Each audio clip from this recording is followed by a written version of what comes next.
உலகை மிரட்டும் மிளகாய் உற்பத்தியில் டாப் 3 நாடுகள். வணக்கம் மக்களே. காரமில்லாத உலகத்தை நம்மால் கற்பனை செய்து பார்க்க முடியுமா? பிரியாணியிலிருந்து சாதாரண ஊறுகாய் வரை நம் நாவில் எச்சில் ஊற வைக்கும் மிளகாய் உலகளவில் எப்படி ஒரு பெரிய வர்த்தகமாக மாறியிருக்கிறது தெரியுமா?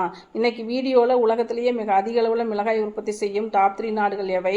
அவை ஒவ்வொரு ஆண்டும் எத்தனை மில்லியன் டன் உற்பத்தி செய்கின்றன? அதன் பின்னணியில் இருக்கும் ரகசியங்கள் என்ன என்பதை பற்றித்தான் இந்த வீடியோவில் விரிவாக பார்க்க போகிறோம். வீடியோவை ஸ்கிப் பண்ணாமல் முழுசாக பாருங்க.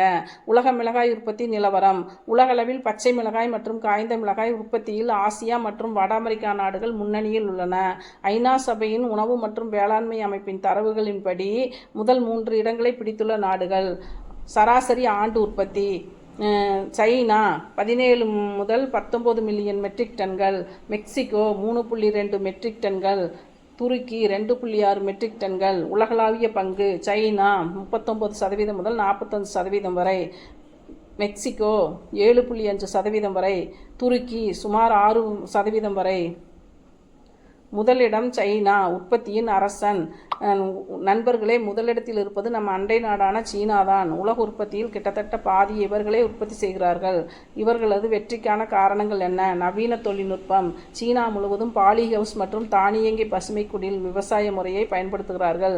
இதனால் காலநிலை மாறினாலும் உற்பத்தி பாதிக்கப்படுவதில்லை.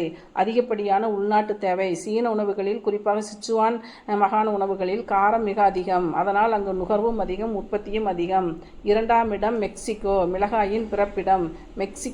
மிளகாயின் பிறப்பிடமே மெக்சிகோ தான் என்று வரலாற்று ஆய்வாளர்கள் கூறுகிறார்கள். கிட்டத்தட்ட 7500 ஆண்டுகளுக்கு முன்பே இங்கு மிளகாய் பயன்படுத்தப்பட்டுள்ளது. வகைகளின் அரசன். உலக புகழ்பெற்ற ஜாலோபெனியோ, ஹபனேரா போன்ற தனித்துவ மிளகாய் ரகங்கள் இங்குதான் விளைகின்றன. அமெரிக்காவுக்கான ஏற்றுமதி. மெக்சிகோ தனது உற்பத்தியில் பெரும்பகுதியை அமெரிக்காவுக்கு ஏற்றுமதி செய்து மிகப்பெரிய பொருளாதார லாபத்தை ஈட்டுகிறது.